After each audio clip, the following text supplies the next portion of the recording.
All right, so we're going to talk about some fundamentals of tissue packing, small 3D items.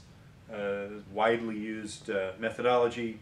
There are different variations depending on where you are, and we'll cover a couple of them. Cover some of what to do and what is pointless to do. So basically, one of the fundamental things about it is that when you do any kind of loose fill that is sheet material, whether it be newsprint or tissue, you want to end up with something that is identifiable as what it is, which is as a cushioning material. So they're going to tend to be a pillow, or they're going to be a roll. They're going to be something, they're not just going to be that. Because not only is it kind of sloppy, it's hard to see around, it's hard to tell what you're grabbing when you take it out. It's easy for, if there is a little chip or something, for it to get inside, get lost. So though it's tempting to do that, and many people will do that, and there are probably worse things in life than that, that's not what we're doing. Yeah, the most basic thing is probably something that would just be a pillow. And you could do that with a single sheet. You just sort of start from one end, and as you get going, fold it over to where it is, you know, it's not an open-ended, crunkly whatever. This is like pre-cut bubble. Rather than, as with anything, rather than do things piecemeal, one piece at a time, like cutting individual pieces of bubble, you tend to group the objects by size, figure out roughly what you need, and then you will typically take a roll of bubble and get a long blade and basically slice deep into the roll, and you'll come off with a thick pad of bubble that will lay out like this, and then you can cut it into whatever sections you need, and you'll have a nice healthy stack of similar sized bubble. In this case, generally in this kind of application, it's not a painting, it's not paint surface, so you'll put you know, bubble side in, so you'll have a smooth outer surface. In this case, you can do, we're going to do a lid on this pot. We'll do a little pillow, and that's going to rest on there. So the other variation other than pillows are coils. I was trained doing coils. And that, in this case, you draw down however many layers you need. You know, lots of times we would do 3. Just, you know, if you're doing a standard, that's what we would do. In this case, since it's small, I'm just going to do a single. You got a wad and a wrap, and so a single kind of wad and then one wrap, where you end up with something nice and smooth like this. So that obviously also isn't just a bunch of crumpled stuff. And this can be manipulated around to fit. This folds up this way. This folds up this way. It's if you can avoid taping tissue, if there's not a need to tape it, don't. Many people in traditional wrapping, especially amongst museum folk, is they don't want any more pressure sensitive material than you have to have. So when we used to line 2D wrapping with glassine, we would you wouldn't tape the glassine. That was in the specs. You'd only tape the plastic, you know, one whole layer away. So in this case, we're wrapping it up this way. Same thing here. We want minimal tape. This is not going to be a package on the truck by itself. This is going inside of something. More tape we have, the more risk there is of that material sticking to something later that it's not supposed to stick to. This just means more yanking on it to unpack it, and it's just wasteful.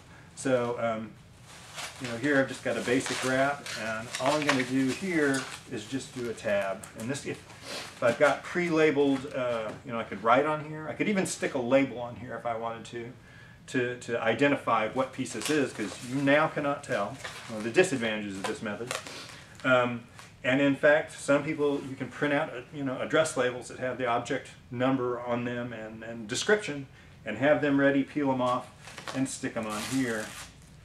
And basically, there's a simple package going into a cardboard box to be stuffed out with dunnage of your choice. Now that's a simple package.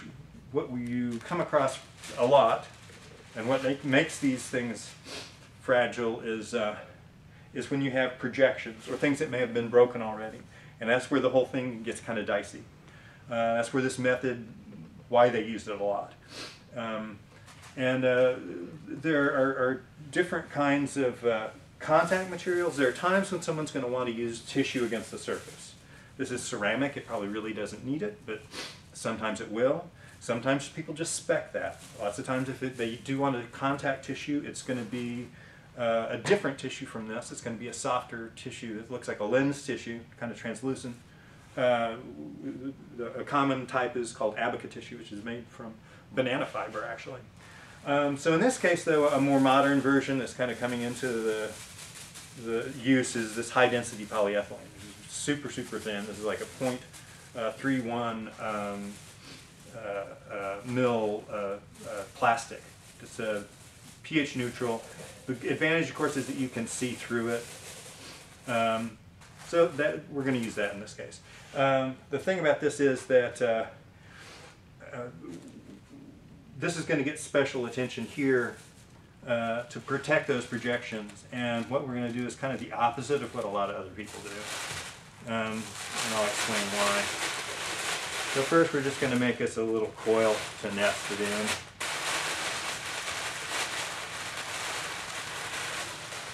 And that'll go around underneath.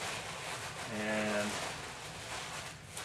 see, it has a little place to sit down in there. So there's quite a bit of cushioning already with that there. We're going to do a single coil, single crumpled coil, and we're going to protect one of these projections.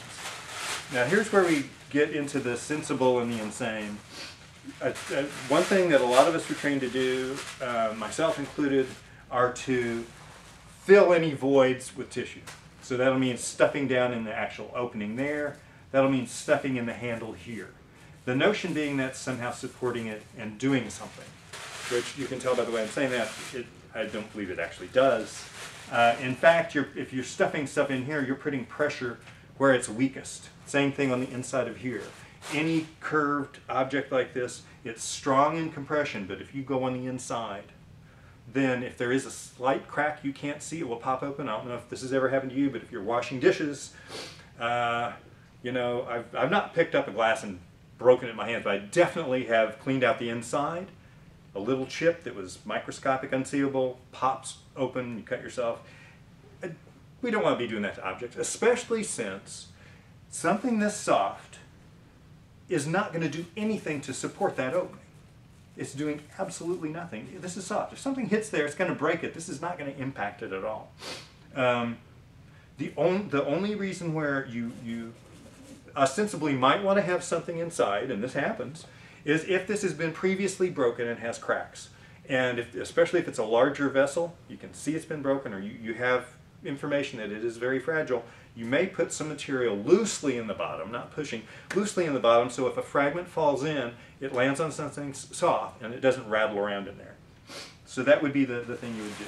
So in this case we are going to do something, but what are we going to do? Well, we're going to build out from our projections. And I'll go with this one. And not through it, not over it. We're going to go around it. We're going to create a separate donut, basically. It's going to go around it. And what's the point in that? Well, we're making a little bridge over that piece to where when we bring this bubble up, it's going to span here to where if there's pressure, it's being distributed on that donut. It's not touching the object. I'm going to do another one over here for the... and you can double these over. You can do these any number of ways. I'm going to make another donut that goes around here.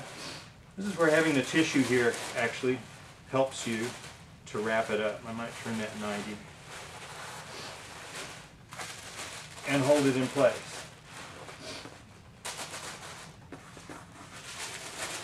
So one thing you can see right away, and something that if this process is done correctly, you're going to see that this got a lot bigger. So an object is usually going to at least double, and if it's a complex shape, it may triple in size. When we go to wrap it, the same thing I was talking about. We don't want a whole lot of tape. We basically are just looking for a way to tab it into place. So this would be where you take your tape, tab it, label. If it's not labeled on the tape, do a label, and then this gets packed away. You can see how much that grew in size. So here we've covered the basics. We've got our pretty bulletproof little package, and now all we need to do is combine them associated with their like objects or their other components, preferably in the same box, and stuff it out with some kind of dunnage. As I mentioned, it's like the old traditional one is crumpled newsprint that are made into pillows in a similar way. You could also use foam, especially for heavier objects. You can also use bagged peanuts. I would not ever use loose peanuts. That can all vary, but there's the core part of the process. All right, so we're just going to talk about the next step. Once we've done our initial soft packing, the kind of traditional use of tissue and bubble, then you're going to put it in a box and stuff it out. Typically the box will have either foam on the bottom or multiple layers of bubble. And you're sort of doing the same thing here traditionally with newsprint, in that you're making little packages. You crumple and you wrap to where you don't want it to be able to hide something very well. Like if you had a loose piece, you don't want any confusion, so you want to have like little pillows basically. And then you can use this to just stuff out in between the pieces to separate them from the walls. Here this is holding two away from the walls like that. The good thing about it is that you can bring a big stack of newsprint, and it doesn't take up that much space, obviously, until it's crumpled, and it's very cost effective.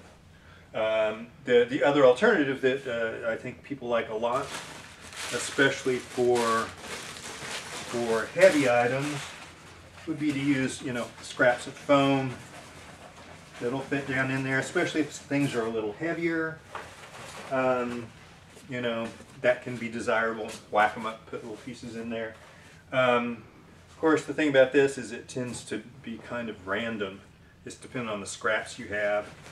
Then the other thing, though, is like I mentioned using foam if something's a little heavy.